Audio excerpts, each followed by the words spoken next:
أعوذ بالله من الشيطان الرجيم. بسم الله الرحمن الرحيم. اقرأ باسم ربك الذي خلق. خلق الإنسان من علق. اقرأ وربك الأكرم. الذي علم بالقلم. علم الإنسان ما لم يعلم. اعوذ باللہ من الشیطان الرجیم. بسم اللہ الرحمن الرحیم. رب اشرح لی صدری ویسر لی امری واحلل عقدۃ من لسانی یفقہوا قولی. اللہم انفعنا بما علمتنا وعلمنا ما ينفعنا وزدنا علما. رب زدنی علما. رب یسر ولا تعسر وتمم بالخیر وبک نستعین. آپ سب لوگ درود شریف پڑھ لیں. اللہم صلی علی محمد وعلی آل محمد کما صلیت علی ابراہیم وعلی آل ابراہیم انک حمید مجید. اللہم بارک علی محمد وعلی آل محمد کما بارکت علی ابراہیم وعلی آل ابراہیم انک حمید مجید. السلام علیکم ورحمۃ اللہ وبرکاتہ. اللہ تعالیٰ کی ذات سے امید ہے کہ آپ سب بہنیں ایمان اور تندرستی کی بہترین حالت میں ہوں گی. اللہ کا بہت بڑا احسان ہے، اس کا بہت شکر ہے کہ اس نے پھر سے ہم کو موقع دیا کہ ہم مل کر ایسی مجلس میں بیٹھیں جہاں پر قرآن پر غور و تدبر ہو رہا ہو. اور یہ بہت ہی بہترین محفل ہے. اللہ تعالیٰ ہم سب کو اس سے جوڑے رکھے، استقامت سے، اور عمل کی توفیق دے.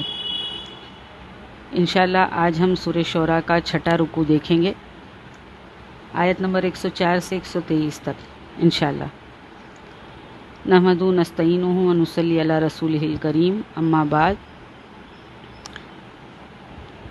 اعوذ باللہ من الشیطان الرجیم. آپ نے پچھلی رکوع میں دیکھا کہ ابراہیم علیہ السلام کا ذکر آیا ہے، اور اب جو ہم رکوع پڑھیں گے اس میں نوح علیہ السلام کا ذکر ہے. اللہ تعالیٰ قرآن میں بار بار نبیوں کے قصے بیان کرتا ہے. جیسے جیسے حالات ہوتے تھے قریش مکہ کے اللہ کے رسول کے ساتھ، ویسے ویسے ان حالات کے مقابلے میں ان نبیوں کے حالات کیسے تھے یہ بتانے کے لیے اللہ تعالیٰ الگ الگ پیراہیں میں قرآن میں نبیوں کے قصے بیان کرتا. آگے بھی سورہ قصص میں آئے گا، سورہ انبیاء میں آئے گا، یہ سورہ شعراء میں، سورہ اعراف میں، آپ بار بار ہر جگہ پڑھیں گی. لیکن ہر جگہ اس واقعے کو بتانے کا مقصد کچھ اور ہوتا ہے. کبھی کچھ چیز چھوڑ دی جاتی ہے، کبھی کچھ چیز کو لے کر بیان کیا جاتا ہے. ابراہیم علیہ السلام کے زمانے میں ابراہیم علیہ السلام کے باپ سے ہی دشمنی شروع ہو جاتی ہے. ابراہیم علیہ السلام کے وہ دشمن بن جاتے ہیں جیسے ہی وہ دین کی تبلیغ کا کام شروع کرتے ہیں یا دین کو جان لیتے ہیں کہ اصل دین کیا ہے. گھر سے دشمنی شروع ہو کے یہاں تک کہ خود کے باپ ہی ان کو آگ میں ڈالنے کی رضامندی دیتے ہیں. آگ بھڑکائی جاتی ہے، اس میں ابراہیم علیہ السلام کو ڈالا جاتا ہے. لیکن اس کے بعد کیا ہوتا ہے؟ اللہ تعالیٰ ان کو بچا لیتا ہے، ان کے جو پیروکار ہیں ان کو بچا لیتا ہے. اسی طرح سے اللہ تعالیٰ فرماتے ہیں کہ اے نبی صلی اللہ علیہ وسلم، تمہارے لیے تو تمہارے باپ، تمہارے چچا، تمہارے دادا پس پوش تھے. تمہارے سے زیادہ سنگین حالات تو ابراہیم علیہ السلام کے تھے. اسی طرح سے اب نوح علیہ السلام کے قصے میں بھی اللہ تعالیٰ نے اللہ کے رسول کی تسلی کا سامان رکھا ہے، حوصلے کا سامان رکھا ہے، اور خوشخبری بھی رکھی ہے کہ جو آپ کے ساتھ ایمان لائیں ان کے ساتھ اللہ تعالیٰ کیا معاملہ کرے گا، جیسے نوح علیہ السلام پر ایمان لانے والوں کے ساتھ ہوا. انشاءاللہ پہلی آیت لیتے ہیں، آیت نمبر 106. ٹھیک ہے. اچھا، یہاں 106 سے ہی ہے کیونکہ 5واں رکوع ختم ہو رہا ہے 105 آیت پر. قال لهم وَإِذْ قَالَ لَهُمْ أَخُوهُمْ نُوحٌ أَلَا تَتَّقُونَ. یاد کرو جب کہ ان کے بھائی نوح علیہ السلام نے ان سے کہا تھا کیا تم ڈرتے نہیں ہو. اور اس کی پہلی والی آیت میں اللہ تعالیٰ نے کیا فرمایا؟ کذبت قوم نوح المرسلین. جھٹلا دیا قوم نوح نے رسولوں کو. یہاں پر تو جس طرح سے معنی میں دیکھا جا رہا ہے تو یہاں تو ایک ہی نبی کا ذکر ہو رہا ہے، نوح علیہ السلام کا. لیکن اس سے پہلی والی آیت میں آپ دیکھیں گے کہ اللہ تعالیٰ فرما رہے ہیں کہ نوح کی قوم نے رسولوں کو جھٹلا دیا، ہے نا. تو یہاں پر اس بات کو بھی سمجھ لینا چاہیے کہ کسی بھی جیسے ایک ہی رسول کو انہوں نے جھٹلایا تھا، لیکن چونکہ رسول کو جھوٹا ماننا اصل میں اس حقیقت میں اس دعوت اور وہ پیغام کو جھٹلانا ہے جس سے لے کر وہ اللہ کی طرف سے آتا ہے۔ اللہ کے رسول کو بھی امین و صادق کہتے تھے لوگ، نوح علیہ السلام کو بھی کہتے تھے، لیکن تکذیب کس کی کر رہے تھے؟ کس کو جھوٹا مان رہے تھے؟ ان کی لائی ہوئی دعوت کو، ان کی لائے ہوئے پیغام کو۔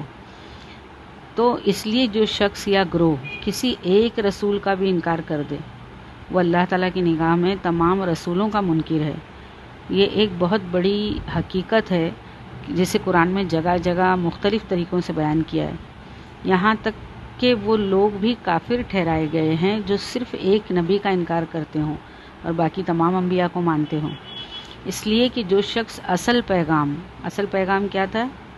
یعنی پیغام لانے والا، اللہ کی طرف سے پیغام لانے کا جو کام تھا، رسالت، اس کا اگر وہ ماننے والا ہے، اصل میں جو شخص اصل پیغام کا ماننے والا ہے، وہ تو لازماً ہر رسول کو مانے گا۔ مگر جو شخص کسی رسول کا انکار کرتا ہے، وہ اگر دوسرے رسولوں کو مانتا بھی ہے تو کسی عصبیت یا اپنے باپ دادا کو اس پر چلتا ہوا دیکھا اس کی بنا پر مانتا ہے، یا اپنے نفس کا جو معاملہ ہے اس کا کہ پیغام رسالت کو نہیں ماننا چاہتا تو وہ نہیں مانتا ہے، ورنہ ممکن نہ تھا کہ وہی حق ایک پیش کرے تو وہ اسے مان لے اور دوسرا پیش کرے تو اس کو انکار کر دے۔ سارے نبیوں کا ایک ہی تھا نا معاملہ۔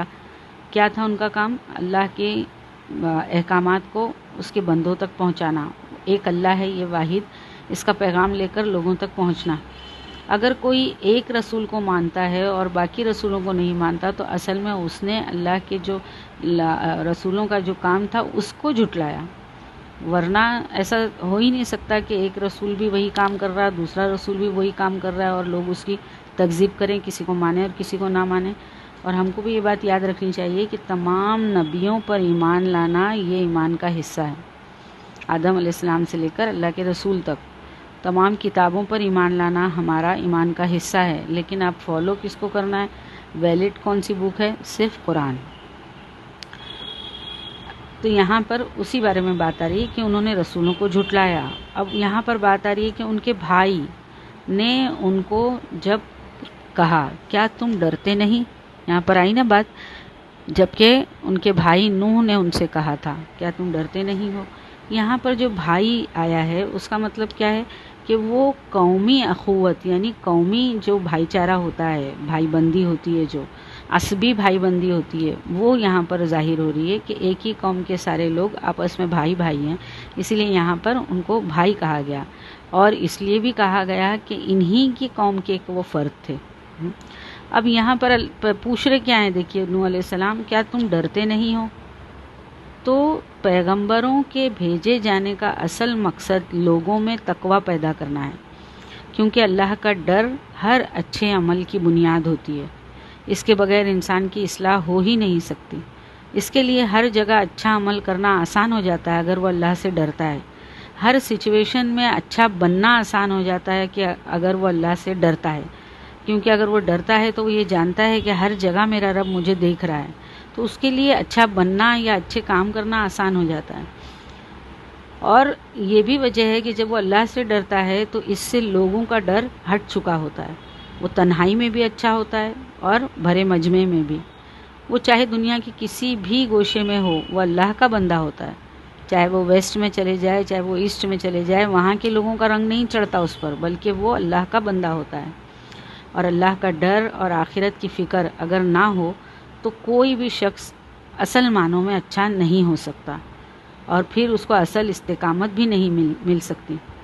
کسی دنیاوی غرض کے لیے اگر کوئی انسان نیکی کرتا ہے یا چھوڑ دیتا ہے اس نیکی کو، تو کیا ہوگا کہ وہ جب فائدہ پورا ہو جائے گا تو وہ پھر سے ویسے ہی ہو جائے گا جیسے وہ تھا۔ لیکن اللہ کے ڈر سے اگر وہ کوئی نیکی کا کام کرتا ہے یا کسی برائی سے رک جاتا ہے تو اس میں استقامت پیدا ہو جاتی ہے، وہ کبھی بھی اس چیز کے قریب پھر نہ جائے گا۔ اور اس کی زندہ مثال ہمارے سامنے صحابہ اکرام ہیں۔ جہاں بھی دین کی تعلیم دی جاتی ہے، یاد رکھیں میری بہنیں، وہاں مقصد یہی ہوتا ہے۔ چاہے آج ہم آپس میں بیٹھ کر بات کر رہے ہیں، میں آپ کو کچھ بتا رہی ہوں، آپ کچھ سن رہے ہیں، تو اس کا مقصد یہی ہے کہ ہمارے دل میں اللہ کا تقویٰ ہو، اور تقوی بڑھانے کی خاطر بڑھانے والے کی خاطر کام نہ کریں. یعنی میں آپ کو بتا رہی ہوں تو میرے لیے کوئی آپ نیکی کا کام نہ کریں، بلکہ اللہ سے ڈریں اور اللہ کے لیے کام کریں. اللہ تعالی ہم سب کو بولنے سننے سے زیادہ کرنے کی توفیق دے. اللہ ہمارے اندر وہ تقوی پیدا کر دے جو اللہ تعالیٰ کو مطلوب ہے. آگے والی آیت لیتے ہیں. انی لکم رسول امین. آگے وہ پہلے تو وہ کہتے ہیں کیا تم ڈرتے نہیں ہو، پھر کہہ رہے ہیں میں تمہارے لیے ایک امانت دار رسول ہوں. یہاں پر دیکھیے امانت دار آیا. یہاں پر جو ڈرانے والی آیت آئی ہے کیا تم ڈرتے نہیں، تو قرآن میں دوسرے مقامات پر بھی نوح علیہ السلام کا اپنی قوم سے سب سے پہلی جو بات انہوں نے کی خطاب وہ یہی آتا ہے کہ اعبدوا اللہ ما لکم من الہ غیرہ افلا تتقون، سورہ مومنون میں، کہ اللہ کی بندگی کرو، اس کے سوا تمہارا کوئی خدا نہیں، تو کیا تم ڈرتے نہیں ہو. تو اسی طرح جب بھی نوح علیہ السلام خطاب کرتے تو اللہ سے ڈرنے والی بات سے شروعات کرتے تاکہ ان میں جو ہے وہ اللہ کا ڈر پیدا ہو جائے. اب دیکھیے یہاں پر جو بات آ رہی ہے کہ اللہ کا ڈر اس لیے بھی ہوتا ہے کہ انسان کو جب خوف دلایا جاتا ہے نا کسی چیز سے، ایسے بھی سائنس اس پر ریسرچ کر چکی ہے کہ پیار سے زیادہ خوف کا جو اثر ہوتا ہے نا بہت لمبا ہوتا ہے. انسان پر جب خوف طاری ہوتا ہے کسی کا تو وہ اس سے اتنا زیادہ مرعوب ہو جاتا ہے یا اس سے اتنا زیادہ اس کے انڈر پریشر ہو جاتا ہے کہ وہ اس کی ہر جائز ناجائز بات کو ماننے لگتا ہے. تو یہ جو خوف ہے یہ ایسی چیز ہے کہ اگر اللہ کی ہو تو یہ تو بہت ہی اچھی بات ہے، انسان دنیا میں کسی سے نہیں ڈرے گا. تو خوف سے اسی لیے شروعات کی گئی ہے کہ ڈرو، اللہ سے ڈرو. کیا تم اللہ سے ڈرتے نہیں ہو؟ تو جب بندے کو پتہ چل جاتا ہے، اس کو ڈر ہو جاتا ہے کہ کس چیز میں میرے لیے بھلائی ہے اور کس چیز میں میرے لیے نقصان ہے، نقصان کے خوف سے پھر وہ فائدے کے راستے پر چلنا شروع کرتا ہے. تو یہاں پر اسی طرح سے نوح علیہ السلام نے بھی جب بھی اپنے قوم سے خطاب کیا اس طرح سے ان کا مکالمہ ہوتا تھا. اور آگے جو اللہ تعالیٰ نوح علیہ السلام فرما رہے ہیں کہ میں تمہارے لیے کیا ہوں، رسول امین. انی لکم رسول امین، میں تمہارے لیے ایک امانت دار رسول ہوں. یہ یہاں پر امانت جو ہے وہ امن سے بھی نکلا ہے اور امین سے بھی نکلا ہے. اگر اس کو امن سے دیکھا جائے تو امن سے بھی کیا مطلب ہوا کہ میں تمہارے لیے رسول امین ہوں. امن کب ہوتا ہے دنیا میں؟ جب اللہ کی نافرمانی سے ایک معاشرہ رک جائے. یعنی اللہ کی نافرمانی معاشرے میں بگاڑ پیدا کرتی ہے اور رسول آ کر اصلاح کرتے ہیں تو امن پیدا ہوتا ہے. تو ایک طرح سے رسول جو ہے وہ امن لانے والے ہوتے ہیں ایک معاشرے میں، اگر اس کو امن سے دیکھا جائے معنی. اور دوسرا ہے امانت دار. تو نبوت سے پہلے نوح علیہ السلام بھی اپنے قوم میں امین تھے، ہر بات میں لوگ ان کو امین مانتے تھے. پھر جب نبوت ملی تو جب رسالت کی ادائیگی میں بھی انہوں نے کیسا معاملہ کیا؟ امانت دار. یعنی جو بھی اللہ کا پیغام تھا اس کو پورا لوگوں تک پہنچا دیا، نہ کم نہ زیادہ. یہ تو خیانت ہوتی اگر کم کر دیتے یا زیادہ کر دیتے. تو یہ اس طرح سے بھی وہ کہہ رہے ہیں کہ میں تمہارے لیے رسول امین ہوں، امن لانے والا اور امانت دار، اللہ کا پیغام پورا کا پورا جوں کا تم تک پہنچانے والا، چاہے لوگ راضی ہوں یا ناراض ہوں. نبی کا کام کیا ہوتا ہے؟ چاہے لوگوں کو وہ پسند آئے یا نہ پسند آئے، اللہ کا پیغام لوگوں تک پہنچانا ہے. اور یہی ذمہ داری علماء امت پر بھی عائد ہوتی ہے. صحابہ اکرام میں دیکھیے عبداللہ بن عمر رضی اللہ تعالیٰ عنہ کے بارے میں آتا ہے کہ جب وہ کوئی حدیث بیان کرتے تو ان کا رنگ زرد پڑ جاتا کہ کہیں میں کوئی زیادہ بات بتا کر آپ کے ذمے نہ لگا دوں. حدیث کیا ہوتی ہے؟ اللہ کے رسول کی بات.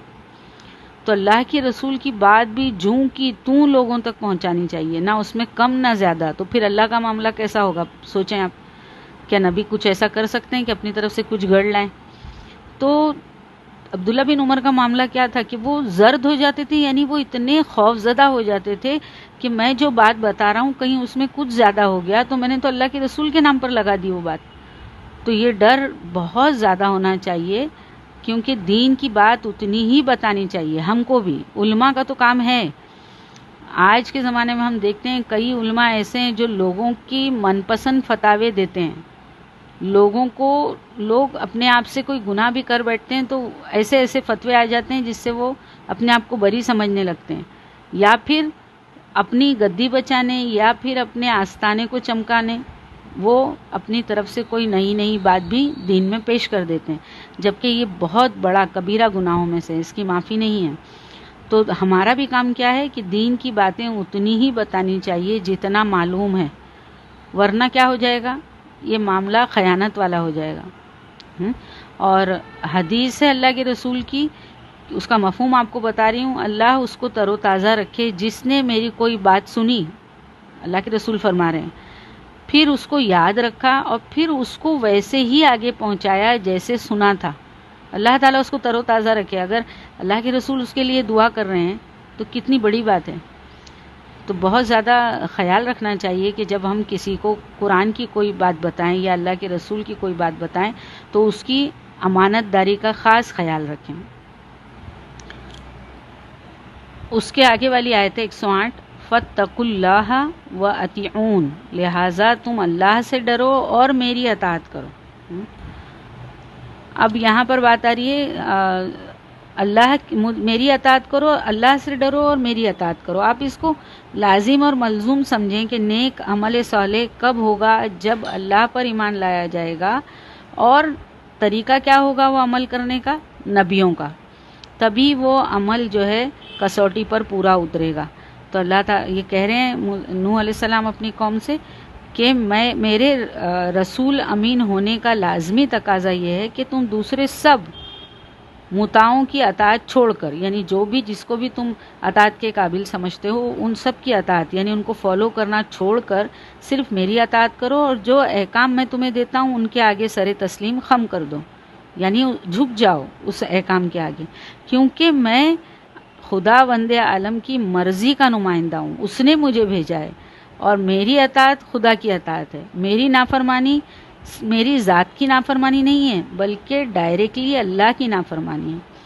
دوسرے الفاظ میں اس کا مطلب یہ ہے کہ رسول کا حق صرف اتنا ہی نہیں کہ جن لوگوں کی طرف وہ رسول بنا کر بھیجا گیا ہے وہ اس کی صداقت تسلیم کر لیں، یعنی وہ قوم مان لے کہ یہ اللہ کا رسول ہے، بلکہ اس کو خدا کا سچا رسول مانتے ہی آپ یہ لازم ہو جاتا ہے کہ اس کی اطاعت کی جائے. ہر دوسرے قانون کو چھوڑ کر صرف اسی کے لائے ہوئے قانون کو فالو کیا جائے. رسول کو رسول نہ ماننا یا رسول مان کر اس کی اطاعت نہ کرنا، دونوں صورتیں دراصل خدا سے بغاوت کے معنی میں آتی ہیں، اور دونوں کا نتیجہ خدا کے غضب میں گرفتار ہونا ہے. اسی لیے ایمان اور اطاعت کے مطالبے سے پہلے اللہ سے ڈرو، یہ تنبیہی وارننگ والا جملہ جو ہے نوح علیہ السلام نے اپنی قوم سے کہا، کیونکہ اس کا نتیجہ بڑا خوفناک ہے. اللہ تعالیٰ اس پر اللہ کا غضب نازل ہو جائے گا اگر وہ نبی کو ٹھکراتا ہے، یا پھر وہ نبی کو تو مان رہا ہے لیکن اللہ کے حکم کو نہیں مان رہا ہے. تو دونوں صورتوں میں وہ اللہ کا نافرمان ہے. وما اسألکم علیہ من اجر ان اجریہ الا علی رب العالمین. آیت نمبر 109 جو ابھی میں نے تلاوت کی، اس کا ترجمہ یہ ہے، میں اس کام پر تم سے کوئی اجر کا طالب نہیں ہوں، میرا اجر تو رب العالمین کے ذمہ ہے. پس تم اللہ سے ڈرو اور بے کھٹکے میری اطاعت کرو، یعنی بغیر کسی شبہ کے شک کے میری اطاعت کرو. یہ جو دلیل ہے یہ اپنی صداقت پر حضرت نوح علیہ السلام کی دوسری دلیل ہے. پہلی دلیل کیا تھی کہ نبوت کے دعوے سے پہلے میری ساری زندگی تمہارے درمیان گزری ہے اور آج تک تم مجھے ایک امین آدمی کی حیثیت سے جانتے رہے ہو. اور دوسری دلیل اس آیت میں ہے کہ میں ایک بے غرض آدمی ہوں، تم کسی ایسے ذاتی فائدے کی نشاندہی نہیں کر سکتے جو اس کام سے مجھے حاصل ہو رہا ہو، جس کو حاصل کرنے کی میں کوشش کر رہا ہوں. اس بے غرضانہ طریقے سے کسی ذاتی نفع کے بغیر جب میں اس حق کی دعوت کے کام میں دن رات اپنی جان کھپا رہا ہوں، اپنے اوقات اپنی محنتیں صرف کر رہا ہوں اور ہر طرح کی تکلیفیں اٹھا رہا ہوں، تو تمہیں باور کرنا چاہیے کہ میں اس کام میں مخلص ہوں. ایمانداری کے ساتھ جس چیز کو میں حق جانتا ہوں، جس کی پیروی میں اللہ کے بندوں کی فلاح دیکھتا ہوں، وہی پیش کر رہا ہوں۔ کوئی نفسانی جذبہ اس کے پیچھے نہیں ہے کہ اس کی خاطر میں جھوٹ گھڑ کر لوگوں کو دھوکہ دوں۔ یہ دونوں دلیلیں ان اہم دلائل میں سے ہے جو قرآن مجید نے بار بار انبیاء علیہ السلام کی صداقت کے ثبوت میں پیش کی ہیں، اور جن کو وہ نبوت کو پرکھنے کی کسوٹی قرار دیتا ہے۔ یعنی نبوت سے پہلے جو شخص ایک معاشرے میں برسوں زندگی بسر کر چکا ہو اور لوگوں نے ہمیشہ ہر معاملے میں اسے سچا اور سیدھے راستے پر پایا ہو، اس کے بارے میں کوئی غیر متعصب یعنی جو کوئی تعصب نہ رکھتا ہو، اس آدمی کے لیے مشکل ہی سے یہ شک کر سکتا ہے وہ کہ یکایک اس نے اپنے آپ کو اللہ کا نبی بتایا۔ پھر دوسری اس سے بھی اہم ترین بات یہ ہے کہ ایسا صفوے جھوٹ کہ میں نبی ہوں کوئی شخص نیک نیتی کے ساتھ تو نہیں گھڑا کرتا۔ لا محالہ کوئی نفسانی غرضی اسے فریب کاری کی محرک ہوتی ہے، یعنی جو دھوکہ دینے والے لوگ ہوتے ہیں جن کی نفسانی غرض ہوتی ہے۔ تو جب کوئی شخص اپنی اغراض کے لیے اس طرح کا دھوکے کا کام کرتا ہے تو تمام کوششوں کے باوجود بھی اس کے اثرات نظر آتے ہیں لوگوں کو۔ اور یہ جو لوگ جو اپنے کاروبار کو فروغ دینے کے لیے طرح طرح کے ہتھ کنڈے استعمال کرتے ہیں، جن کے گھناؤنے پہلو آس پاس کے معاشرے میں چھپائے نہیں چھپ سکتے، اور وہ اپنی پیری کی دکان، یہ جو پیر مرید والا سسٹم ہوتا ہے، وہ اپنے آپ کو بڑا نیک سمجھ کے لوگوں کو دین کی دعوت دیتے ہیں، تو وہ اپنی پیری کی دکان چمکا کر کچھ نہ کچھ اپنا بھلا کرتا نظر آتے ہیں۔ نذرانے وصول کیے جاتے ہیں، لنگر جاری کیے جاتے ہیں، ان کی جائیدادیں بنتی ہیں، ہے نا، اور ان کو زیور اور پتہ نہیں کیسے کیسے نذرانے دیے جاتے ہیں، اور ان کی جو فقیری کا آستانہ ہے دیکھتے ہی دیکھتے شاہی دربار میں بدل جاتا ہے۔ لیکن اس کے برعکس نبوت کا دعویٰ کرنے والا شخص کی ذاتی زندگی ایسے فضائل اخلاق سے بھری ہوئی ہوتی ہے کہ اس میں کہیں ڈھونڈنے سے بھی کوئی شک نظر نہیں آتا۔ تو یہاں پر جو چیز ہے کہ دین کے کام پر دنیا کا کوئی فائدہ نہ چاہنا، یہ انبیاء کی صفت ہے، اور انسان کو یہ چیز مطمئن کرتی ہے۔ وہ کیوں کوئی فائدہ نہیں چاہتا؟ اس کی اپنی فطرت مطمئن ہو جاتی ہے جب یہ چیز کو وہ باور کرا لیتا ہے اپنے آپ کو کہ اللہ اس کا اجر ضرور دے گا، اور جو مالی اور مادی فائدے ہیں وہ انسان کی استقامت کو ہلاتے ہیں، اس میں لغزش پیدا کرتے ہیں۔ تو یہ یاد رکھنا کہ آخرت کا اجر بہت بڑا ہے، یہ دین کے مبلغ مربی کے لیے بہت ضروری ہے، اور یہ نبیوں کی صفت ہے۔ نبی جو ہے وہ ہر چیز کا اجر اللہ سے چاہتے ہیں۔ تو یہاں پر یہ جو بات آئی کہ میں تم سے کوئی اجر نہیں چاہتا، اس کے بعد دیکھیے ایک آیت دوسری بار پھر آ رہی ہے، فاتقوا اللہ واطیعونی۔ پہلے کہاں گزرا کہ میں امین ہوں، رسول امین ہوں، بس ڈرو اللہ سے اور میری اطاعت کرو۔ اب یہاں کیا آ رہا ہے کہ میں تم سے کوئی اجر نہیں چاہتا، میرا اجر میرے رب کے پاس ہے۔ پھر فرمایا نوح علیہ السلام نے فاتقوا اللہ واطیعونی۔ یہاں پر دونوں بھی جو یہ دو بار جو یہ آیت آئی ہے، یہ مناسبت دیکھیے اس کی کیا ہے۔ پہلے آیا انی لکم رسول امین، تو یہاں پر فاتقوا اللہ کے فکرے کا کنیکشن یہ ہے، نسبت یہ ہے، کنیکٹیویٹی یہ ہے کہ جو شخص اللہ کی طرف سے ایک امانت دار رسول ہے، جس کی صفت تم سے امانت سے تم خود بھی واقف ہو، اس کو جھٹلاتے ہوئے اللہ سے ڈرو۔ اور یہاں پر جو آیت آئی کہ میں تم سے کوئی اجر نہیں چاہتا، تو اس میں جو آیا ہے وہ فکرہ، یعنی اللہ سے ڈرو اور میری اطاعت کرو، تو جو شخص اپنے کسی ذاتی فائدے کے بغیر صرف بندوں کی اصلاح کے لیے پورے اخلاص کے ساتھ کام کر رہا ہے، اس کی نیت پر حملہ کرتے ہوئے خدا سے ڈرو۔ اور اس بات کو اتنا زور دے کر کیوں بیان کیا گیا ہے، دو بار کیوں آئی یہ بات کہ قوم کے سردار حضرت نوح علیہ السلام کی مخلصانہ دعوت حق میں کیڑے ڈالنے کے لیے ہوتے ہیں نا، لوگ جو مخالفت کرتے ہیں وہ ایسے ہی کیڑے ڈالتے ہیں۔ تو نوح علیہ السلام کی جو دعوت حق ہے اس میں کیڑے ڈالنے کے لیے ان پر یہ الزام لگاتے تھے نوح علیہ السلام پر کہ یہ شخص دراصل یہ ساری دوڑ دھوپ اپنی بڑائی کے لیے کر رہا ہے۔ جیسے سورہ مومنون میں آتا ہے کہ یرید ان یتفضل علیکم، یہ چاہتا ہے کہ تم پر فضیلت حاصل کرے۔ سمجھ رہے ہیں آپ لوگ؟ اسی لیے یہ 2 بار یہ بات آئی ہے، اور اس کے کانٹیکس میں آئی ہے کہ یہ لوگ سرداران نے جو نوح علیہ السلام کے معاشرے کے سردار تھے وہ اس طرح کا الزام لگاتے تھے ان پر۔ آگے والی آیت دیکھتے ہیں، آیت نمبر 111۔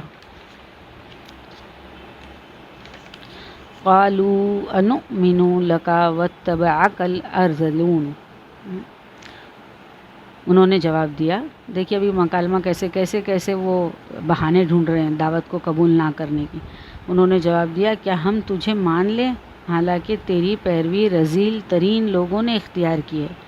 اور آپ دیکھیے یہ لوگ جنہوں نے حضرت نوح کو دعوت حق کا یہ جواب دیا، ان کی قوم کے سردار اور بڑے بڑے شیوخ اور اشراف تھے جو اس طرح کا جواب دے رہے تھے، جیسا کہ دوسرے مقام پر بھی اسی قصے کے سلسلے میں بیان ہوا ہے، فَقَالَ الْمَلَأُ الَّذِينَ كَفَرُوا مِنْ قَوْمِهِ مَا نَرَاكَ إِلَّا بَشَرًا مِثْلَنَا وَمَا نَرَاكَ أَتَّبَعَكَ إِلَّا الَّذِينَ هُمْ أَرَاذِلُونَا بَادِيَ الرَّأْيِ وَمَا نَرَىٰ لَكُمْ عَلَيْنَا مِنْ فَضْلٍ، سورہ ہود میں آیا ہے۔ اس کی قوم کے کافر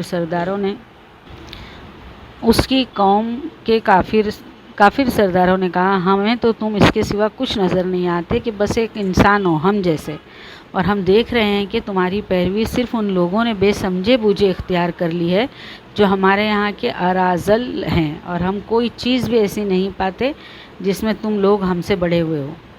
تو اس آیت سے بھی کیا پتہ چلتا ہے کہ حضرت نوح علیہ السلام پر ایمان لانے والے زیادہ تر غریب لوگ، چھوٹے چھوٹے پیشہ ور لوگ یا ایسے نوجوان تھے جن کی قوم میں کوئی حیثیت نہ تھی۔ رہے اونچے طبقے کے بااثر اور خوشحال لوگ تو وہ ان کی مخالفت پر کمر بستہ تھے، اور وہی اپنے قوم کی عوام کو طرح طرح کے فریب دے کر اپنے پیچھے لگائے رکھنے کی کوشش کر رہے تھے۔ اس سلسلے میں جو دلیلیں وہ حضرت نوح علیہ السلام کے خلاف پیش کرتے تھے، ان میں سے ایک دلیل یہ تھی کہ اگر نوح کی دعوت میں کوئی وزن ہوتا تو قوم کے عمراء، علماء، مذہبی پیشوا، معززین اور سمجھدار لوگ اسے قبول کرتے، لیکن ان میں سے تو کوئی بھی شخص پر ایمان نہیں لایا۔ اس کے پیچھے لگے ہیں وہ ادنا طبقوں کے چند نادان لوگ جو کوئی سمجھ بوجھ نہیں رکھتے۔ اب کیا ہم جیسے بلند پایا لوگ ان بے شعور اور کمین لوگوں کے زمرے میں شامل ہو جائیں؟ یعنی دیکھیے کہ دنیا سے فائدہ اٹھانے والے ہر جگہ ہی سوچتے ہیں کہ اگر وہ ایمان لائے تو ہمیں کیا فائدہ ہوگا، کیا نامور لوگوں سے ہمارا رابطہ بنے گا۔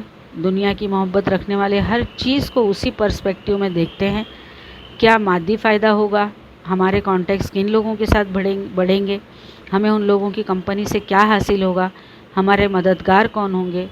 اور پھر وہ لوگ جو نوح علیہ السلام کے ساتھ تھے وہ تو ان کی نظر میں گھٹیا لوگ تھے، تو وہ کیسے ان کے ساتھ بیٹھ سکتے تھے؟ اگر وہ ان کے ساتھ ملتے تو ان کا اسٹیٹس جو ہے وہ کم ہو جاتا، پھر ایک ساتھ مل کر بیٹھنا اور کام کرنا یہ ان کی شان کے خلاف تھا۔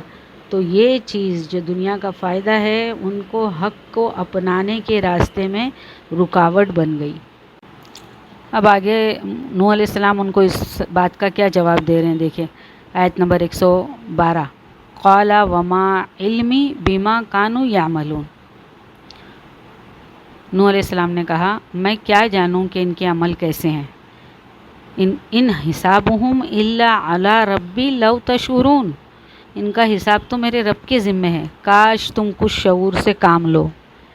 یہاں پر دیکھیے نوح علیہ السلام کہہ رہے ہیں کہ میں کیا جانوں، ہے نا، میں کیسے جان سکتا ہوں کہ انہوں نے کس بنا پر اس دعوت کو قبول کیا، اس کے پیچھے محرکات کیا ہیں، یا وہ کتنا عمل کر رہے ہیں، وہ کیوں انہوں نے اس میری دعوت کو قبول کر لیا، یہ میں کیسے جان سکتا ہوں کہ کیا ان کے دل کا حال ہے۔ اس میں یہ بھی چیز آتی ہے نا کہ مجھے علم نہیں، وما علمی بما کانوا یعملون، وہ جو کر رہے ہیں اس کا مجھے علم نہیں، ان کا حساب تو میرے رب کے ذمے ہے۔ تو پیغمبر کا یہ کام نہیں کہ وہ آنے والے کا کام، اس کا اسٹیٹس جانے، وہ تو سب کے لیے ہوتا ہے، نہ ان کے دل کا حال معلوم ہوتا ہے اس کو، نہ وہ اس کے پیچھے کیا وجہ ہے یہ معلوم ہوتی ہے۔ ایک معلم، ایک مبلغ، ایک مربی کا یہ کام ہے کہ وہ اپنے مقصد پر نظر رکھے، لوگوں کے حال حلیے پر نہیں، اور جو بھی دعوت قبول کر لے اس کو پراپر وقت دینا چاہیے، اور اپنے کسی رویے سے یہ ظاہر نہیں کرنا چاہیے کہ جس سے وہ اپنے آپ کو کمتر سمجھے، اور نہ ہی ہم ہمارے لیے کیا سبق ہے کہ ہم بھی کسی مجلس کو اٹینڈ کرنے میں یہ نہ سوچیں کہ ادھر بیٹھنے والے لوگ ہمارے برابر کے نہیں ہیں یا ہمارے اسٹیٹس کے نہیں ہیں، یا یہ بھی ہو سکتا ہے کہ ہمارے اسٹیٹس سے بہت اونچے لوگ ہیں، بڑے علم والے لوگ ہیں۔ آپ کو اگر دعوت ملی ہے تو آپ اس دعوت کو قبول کریں، اس مجلس کا حصہ بنیں۔ آپ خود دیکھیں گے کہ جیسے جیسے وقت جائے گا، آپ جن لوگوں کو سمجھ رہے ہیں کہ ان کو شعور نہیں، ان پر یہ چیز کا رنگ چڑھتا جائے گا، اور ایک وقت آئے گا کہ وہ بہت زیادہ باشعور ہو جائیں گے دین کے معاملے میں، اور اللہ ہی جانتا ہے کہ وہ کب کس کو کس عمر میں کس وقت ایسا چمکا دے کہ کسی نے اس کے بارے میں ایسا سوچا بھی نہیں ہوگا۔ اور اسی وجہ سے نوح علیہ السلام بھی یہی جواب دے رہے ہیں کہ میں کیا جانوں کہ ان کا حساب تو میرے رب کے پاس ہے، تم شعور نہیں رکھتے۔ اب یہی بات قریش کے کفار بھی نبی صلی اللہ علیہ وسلم سے کہتے تھے کہ ان کے پیرو یا تو غلام اور غریب ہیں یا چند نادان لڑکے، قوم کے اکابر اور معززین کوئی بھی ان کے ساتھ نہیں۔ ابو سفیان نے ہرکل کے سوالات کا جواب دیتے ہوئے بھی یہی کہا تھا کہ محمد صلی اللہ علیہ وسلم کی پیروی ہمارے غریب اور کمزور لوگوں نے قبول کی ہے۔ گویا ان لوگوں کا بھی یہی طرز فکر تھا کہ حق صرف وہ ہے جسے قوم کے بڑے لوگ حق مانیں، کیونکہ وہی عقل اور سمجھ بوجھ رکھتے ہیں، ہے نا، یعنی جو ایلیٹ طبقے کے لوگ ہیں آج بھی ہماری نظر میں وہی لوگ، ان کی پیروی ہم کرتے ہیں۔ وہ جو پہنتے ہیں ہم ویسا پہننا چاہتے ہیں، وہ جو کھاتے ہیں ہم ویسا کھانا چاہتے ہیں، وہ جس طریقے کی لائف سٹائل گزارتے ہیں ہم اس طرح کو اچھا سمجھتے ہیں۔ یہ ہر دور میں یہ لوگوں کے ذہن پہ بات چھائی رہتی ہے۔ تو وہ لوگ بھی یہی سمجھتے تھے کہ اگر یہ صحیح چیز ہے تو قوم کے جو با اثر لوگ ہیں وہ سب سے پہلے اس کو قبول کر لینا چاہیے تھا، کیونکہ وہی عقل اور سمجھ بوجھ رکھتے ہیں۔ چھوٹے لوگ تو ان کا چھوٹا سی ذہن ہوتا ہے اور ضعیف الرائے ہوتے ہیں۔ تو یہاں پر نوح علیہ السلام کا جو جواب ہے کہ جیسے کہ اوپر بیان ہوا، ان کے اعتراض کی بنیاد اس بات پر تھی کہ جو لوگ غریب، محنت پیشہ اور ادنا درجے کی خدمات انجام دینے والے معاشرے کے پس طبقات سے تعلق رکھتے ہیں، ان میں کوئی ذہنی صلاحیت نہیں ہوتی۔ وہ یہ بات بتانے کی کوشش کر رہے ہیں، اور وہ علم و عقل اور سمجھ بوجھ سے عاری ہوتے ہیں، اس لیے ان کا ایمان کسی بصیرت پر ہے، نہ ان کا اعتقاد اعتبار کے لائق ہے، یعنی ان کا عقیدہ بھی اعتبار کے لائق نہیں، نہ ہی ان کو کوئی اللہ نے بصیرت دی ہے، اور نہ ہی ان کے عمل کا کوئی وزن ہے۔ اب حضرت نوح علیہ السلام اس کے جواب میں فرماتے ہیں، میرے پاس یہ جاننے کا کوئی ذریعہ نہیں کہ جو شخص میرے پاس آ کر ایمان لاتا ہے اور ایک عقیدہ قبول کر کے بس اس کے مطابق عمل کرنے لگتا ہے، اس کے اس فعل کی تہ میں، یعنی اس کی جڑ میں کون سی چیز جو ہے وہ محرکات کام کر رہے ہیں، اور وہ کتنی کچھ قدر و قیمت رکھتے ہیں۔ ان چیزوں کا دیکھنا، اس کا حساب لگانا تو اللہ کے ہاتھ میں ہے۔ اور جب وہ کہنے لگے ان انا، آگے بات کیسی پوری ہوئی، اور وما انا بطارد المؤمنین، اور میرا یہ کام نہیں کہ جو ایمان لائے ان کو میں دھتکار دوں۔ ان انا الا نذیر مبین، آیت 114 اور 115 پڑھ رہی ہوں میں تو بس ایک صاف صاف متنبہ کرنے والا آدمی ہوں۔ یہ ان کے اعتراض کا دوسرا جواب ہے نوح علیہ السلام کا۔ یہ بات بھی تھی نا ان کے اعتراض میں کہ ایمان لانے والوں کا جو گروہ حضرت نوح کے گرد جمع ہو رہا ہے یہ ہمارے معاشرے کے ادنا لوگ ہیں، اونچے طبقوں میں سے کوئی نہیں۔ اور دوسرے الفاظ میں وہ یہ کہہ رہے تھے کہ اے نوح، کیا تم پر ایمان لا کر ہم اپنے آپ کو یہ رذیل لوگوں کی صف میں لا کھڑا کر دیں؟ کیا ہم غلاموں، نوکروں، مزدوروں اور کام پیشہ جو کرتے ہیں، جیسے سمجھیے ان کے جو نوکر چاکر ہیں یا جلاہے ہیں یا موچی ہیں، ہے نا، یا صاف صفائی کرنے والے ہیں، ان کی صف میں آ بیٹھیں؟ حضرت نوح اس کا یہ جواب دیتے ہیں کہ میں آخر یہ غیر معقول طرز عمل کیسے اختیار کر سکتا ہوں؟ جو لوگ میری بات نہیں مانتے ان کے تو پیچھے پھرتا رہوں، اور جو میری بات مانتے ہیں انہیں دھکے دے کر نکال دوں؟ میری حیثیت تو ایک ایسے بے لاگ آدمی کی ہے جس نے علل اعلان کھڑے ہو کر پکار دیا، جس طریقے پر تم لوگ چل رہے ہو یہ جھوٹا ہے۔ نبی کا تو یہی کام ہوتا ہے نا۔ اب اس پر چلنے کا انجام بھی بتا دیا نوح علیہ السلام نے، اور جس طریقے کی طرف میں رہنمائی کر رہا ہوں اس میں تم سب کی نجات ہے۔ تو اب جس کا جی چاہے میری اس تنبیہ کو قبول کرے۔ جو اللہ کے بندے میری اس تنبیہ کو سن کر سیدھا راستہ اختیار کرنے کے لیے میرے پاس آئیں، ان کی ذات، برادری، نسب اور پیشہ میں پوچھوں، اور اگر وہ آپ لوگوں کی نگاہ میں کمین ہوں تو ان کو واپس کر کے اس انتظار میں بیٹھا رہوں کہ شریف حضرات کب تباہی کا راستہ چھوڑ کر نجات کا راستہ کی طرف آئیں گے۔ یہی معاملہ ان آیت کے نزول کے زمانے میں، یہ جو آیت نازل ہوئی اس وقت نبی صلی اللہ علیہ وسلم اور کفار مکہ کے درمیان یہی معاملہ چل رہا تھا، اور اسی کو نگاہ میں رکھنے سے یہ سمجھ میں آتا ہے کہ حضرت نوح اور ان کی قوم کے سرداروں کی یہ گفتگو یہاں کیوں سنائی جا رہی ہے۔ یہاں کفار مکہ کے بڑے بڑے سردار نبی صلی اللہ علیہ وسلم سے کہتے تھے کہ ہم آخر بلال، عمار اور صہیب جیسے غلاموں اور کام پیشہ لوگوں کے ساتھ بیٹھیں۔ گویا ان کا مطلب یہ تھا کہ ایمان لانے والوں کی سب سے یہ غریب لوگوں کو اگر نکال دیا جائے تب امید ہے کہ ہم یہاں پر آ کر بیٹھیں اور آپ کی بات کو سنیں۔ اسی ضمن میں سورہ عبس کی آیت جو اللہ تعالیٰ نے اتاری کہ ہے محمد صلی اللہ علیہ وسلم، جس نے بے نیازی برتی تم اس کے پیچھے پڑتے ہو، حالانکہ اگر وہ نہ سدھرے تو تم پر اس کی کیا ذمہ داری ہے، اور جو تمہارے پاس دوڑا آتا ہے اس حال میں کہ وہ اللہ سے ڈر رہا ہے تو تم اس سے بے رخی برتتے ہو۔ ہرگز نہیں، یہ تو ایک نصیحت ہے، جس کا چاہے اس کو قبول کر لے۔ یہ جو اندھے صحابی کے بارے میں تھا کہ وہ اللہ کے رسول کے پاس آئے تھے کچھ پوچھنے کے لیے، اور اسی وقت قوم کے بڑے سردار بھی آئے تو اللہ کے رسول ان کو بتانے لگے، تو اللہ تعالیٰ نے فوراً یہ پکڑ کی کہ جو بے نیاز ہو رہے ہیں تمہاری طرف سے، تم کو سن بھی نہیں رہے ہیں، تم ان کے پیچھے پڑ رہے ہو، اور جو تمہارے پاس دوڑ کر آ رہا ہے اس حال میں کہ وہ اللہ سے ڈر رہا ہے تو تم اسے بے رخی برتتے ہو۔ اللہ تعالیٰ فرما رہے ہیں کہ یہ تو نصیحت ہے، صرف تمہارا کام ہے بتانا، ہدایت نہیں دینا، جس کا جی چاہے اسے قبول کر لے۔ اور یہی آیتیں اتار کے اللہ تعالیٰ نے حضرت نوح علیہ السلام کے زمانے کا حال بھی بتا دیا کہ نوح علیہ السلام نے کیا جواب دیا اور اس کی قوم کے لوگوں نے ان سے کیا کیا کہا۔ آگے والی آیت لیتے ہیں، قالوا لئن لم تنتہی یا نوح لتکونن من المرجومین۔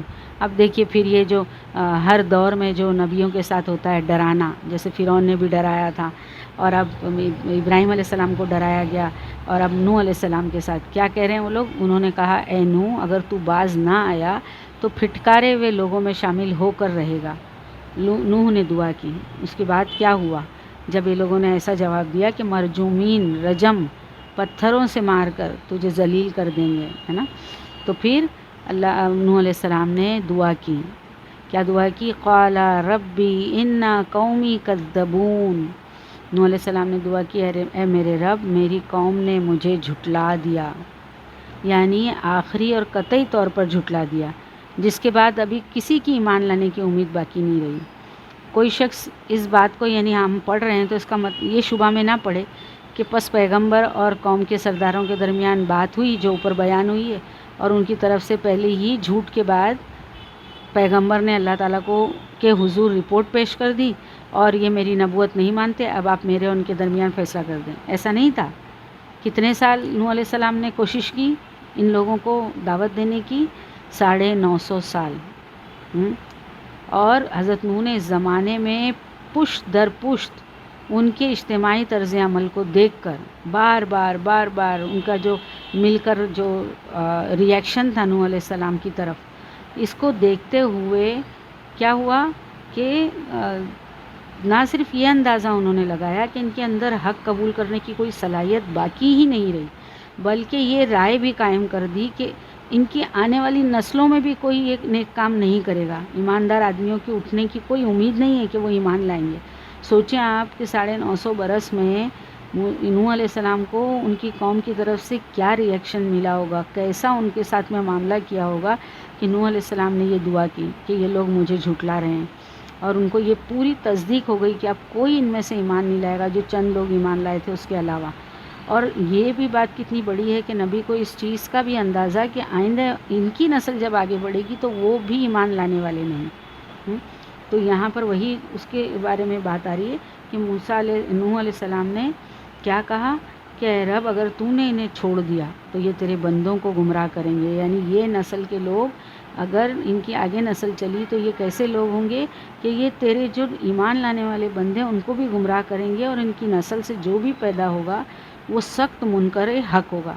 خود اللہ تعالیٰ نے بھی حضرت نوح کی اس رائے کو درست قرار دیا اور اپنے علم کامل کی بنا پر فرمایا قوم میں سے جو ایمان لا چکے بس وہ لا چکے، اب کوئی ایمان لانے والا نہیں، لہٰذا اب ان کے کرتوتوں پر غم کھانا چھوڑ دے، ایسے ہی تھوڑی اللہ تعالیٰ نے نوح علیہ السلام کے دل کی بات کو صحیح مانا. اللہ تعالیٰ دیکھ رہے تھے. اللہ سب سے زیادہ بصیرت والا یعنی دیکھنے والا ہے. تو اللہ تعالیٰ نے نوح علیہ السلام کی کوششوں کو بھی دیکھا اور ان کی قوم کے ریئیکشن کو بھی دیکھا, اور پھر کیا کہا, اے نوح تو غم نہ کھا, یہ لوگ تو ہے ہی ایسے کہ ان میں سے اب کوئی ایمان لانے والا نہیں. آگے نوح علیہ السلام نے جب یہ بات کی, ربی انا قومی کذبون فافتح بینی و بینہم فتحا ونجنی ومن معی من المؤمنین, اب میرے اور ان کے درمیان دو ٹوک فیصلہ کر دے اور مجھے اور جو مومن میرے ساتھ ہیں ان کو نجات دے دے. یعنی صرف یہی فیصلہ نہ کر دے کہ حق پر کون ہے اور باطل پر کون, بلکہ وہ فیصلہ اس شکل میں نافذ فرما کہ جو جھوٹے لوگ ہیں ان کو تباہ کر دیں اور حق پرست بچا لیے جائیں. یہی تو انصاف ہے نا. اور یہ الفاظ کہ مجھے اور میرے مومن ساتھیوں کو بچا لے خود بخود اپنے اندر یہ بات رکھتا ہے, معنی رکھتے ہیں کہ باقی لوگوں پر عذاب نازل کر اور انہیں حرف غلط کی طرح مٹا کر رکھ دے. یعنی پورا کا پورا ان کو نیست و نابود کر دے, نہ ان کی نسل آگے بڑھے تاکہ نہ کوئی بے ایمان لوگ آگے بڑھ سکیں. اور اللہ تعالیٰ نے دیکھیے اس کے بعد کیا کہا, کیا فرمایا, فَأَنْجَيْنَاهُ وَمَن مَّعَهُ فِي الْفُلْكِ الْمَشْحُونِ. اللہ تعالیٰ نے کیا کیا, آخر کار ہم نے اس کو اور اس کے ساتھیوں کو ایک بھری ہوئی کشتی میں بچا لیا. بھری ہوئی کشتی سے مراد یہ ہے کہ وہ کشتی ایمان لانے والے انسانوں اور تمام جانوروں سے بھر گئی تھی, جن کا ایک جوڑا ساتھ رکھ لینے کی ہدایت فرمائی گئی تھی. سورہ ہود میں بھی آپ لوگوں نے اس کو پڑھا ہے. اور جو کشتی کیسی بنائی گئی تھی, وہاں پر تو کبھی بارش نہیں برسی تھی, نہ کوئی سمندر تھا. وہاں پر جب نوح علیہ السلام کشتی بنا رہے تھے, یعنی سب سے پہلے نوح علیہ السلام نے کشتی بنانا یعنی ایجاد کیا اللہ کی طرف سے, تو یہ لوگ ہنستے تھے قوم کے جو بڑے بڑے سردار تھے کہ یہاں پانی کا ٹھکانہ نہیں ہے اور یہ کشتی بنانے چلیں. لیکن اللہ تعالیٰ نے کیا کیا, اسی کشتی سے ان لوگوں کو بچا لیا جو نوح علیہ السلام پر ایمان لائے تھے. اور اس کے بعد کیا کیا, ثم اغرقنا بعد الباقین, باقی لوگوں کو غرق کر دیا. جیسے فرعون کو کیسے اللہ تعالیٰ نے غرق کر دیا اسی سمندر میں, ایک ہی سمندر جس نے اللہ کے اذن سے موسیٰ علیہ السلام اور بنی اسرائیل کو بچا لیا, اسی سمندر نے اللہ کے حکم سے باقی فرعون اور اس کے سارے لشکر کو ختم کر دیا. یعنی پوری وہ قوم ختم ہو گئی جو ایمان لانے والی نہیں تھی. اسی طرح سے نوح علیہ السلام کے ساتھ بھی کیا ہوا کہ وہ سارے جو لوگ بچا لیے گئے وہ کشتی میں سوار ہو گئے, اور باقی لوگ جو وہ ایسا زمین سے جو تندور پھٹا پانی کا آسمان سے برس رہا ہے, زمین سے نکل رہا ہے, اور وہ پانی ایسا ہو گیا کہ ساری جو قوم ہے وہ سب کی سب ڈوب گئی. یہاں تک کہ نوح علیہ السلام کا بیٹا جو ایک ٹیلے پر کھڑا تھا اور آواز دے رہا تھا, جب نوح علیہ السلام نے اس سے کہا کہ بیٹا تم بھی ایمان لے آؤ اور اس کشتی میں سوار ہو جاؤ, تو اس نے کہا کہ میں اس ٹیلے پر چڑھا ہوں, میں بچا لیا جاؤں گا. اور وہ دیکھتے ہی دیکھتے ایک لہر اتنی اونچی آئی کہ ان کا بیٹا بھی اس میں غرق ہو گیا. تو اللہ تعالیٰ فرما رہے ہیں, اِنَّ فِي ذَلِكَ لَآیَةً وَمَا كَانَ أَكْثَرُهُم مُؤْمِنِينَ, یقیناً اس میں ایک نشانی ہے مگر ان میں سے اکثر لوگ ماننے والے نہیں. اور حقیقت یہ ہے کہ تیرا رب زبردست بھی ہے اور رحیم بھی. یہی آیت پیچھے بھی جب میں نے آپ لوگوں کو چوتھا رکوع ختم ہوا تھا تبھی بھی یہی آیت پڑھی گئی تھی کہ اللہ تعالیٰ زبردست ہے اور حکیم ہے نا. تو یہ جو زبردست کس لیے کہ اللہ تعالیٰ وہ جو لوگ ایمان نہیں لائے تھے 950 سال دعوت کے بعد بھی, ان کو اللہ تعالیٰ نے کیسا غرق کر دیا. زبردست ہے اللہ تعالیٰ. اور رحیم کس معنی میں آیا, کس لیے آیا اللہ تعالیٰ کی یہ جو صفت ہے کہ جو لوگ پیغمبر پر ایمان لاتے ہیں اور اللہ کی نافرمانی سے بچ جاتے ہیں, اللہ تعالیٰ ان پر رحیم ہے, ان کو بچا لیتا ہے اپنے اذن سے. اللہ تعالیٰ بولنے سننے سے زیادہ عمل کی توفیق دے. اللہ تعالیٰ آج جو ہم نے رکوع پڑھا اس میں تقویٰ کی بات آئی, اللہ ہم میں تقویٰ ڈال دے. ایسی عبادتیں ایسی خالص تجھ سے محبت ہو تیرا خوف ہو کہ ہم ساری دنیا کا ڈر ہمارے دل سے نکل جائے اور صرف اللہ کا ڈر ہو، اور ہم جو بھی عمل کریں سوا اللہ کے لیے خالص عمل کریں، کیونکہ خالص جو عمل ہے وہ ایسی چیز ہے جو زمین سے آسمان پر جاتی ہے، اس میں سب سے بہترین چیز اخلاص ہے، اور جو آسمان سے زمین پر اترتی ہے وہ سب سے بہترین چیز تقویٰ ہے۔ تو میری بہنیں، اللہ تعالیٰ ہم سب کو تقویٰ کی دولت سے مالا مال کرے۔ وآخر الدعوانا ان الحمد للہ رب العالمین۔ ربنا تقبل منا انک انت السمیع العلیم وتب علینا انک انت التواب الرحیم، آمین یا رب العالمین۔ السلام علیکم ورحمۃ اللہ وبرکاتہ۔ مجلس کی دعا پڑھتے ہیں۔ سبحان اللہ وبحمدہ، سبحانک اللہم وبحمدک، نشہد ان لا الہ الا انت، نستغفرک ونتوب الیک۔ السلام علیکم ورحمۃ اللہ وبرکاتہ۔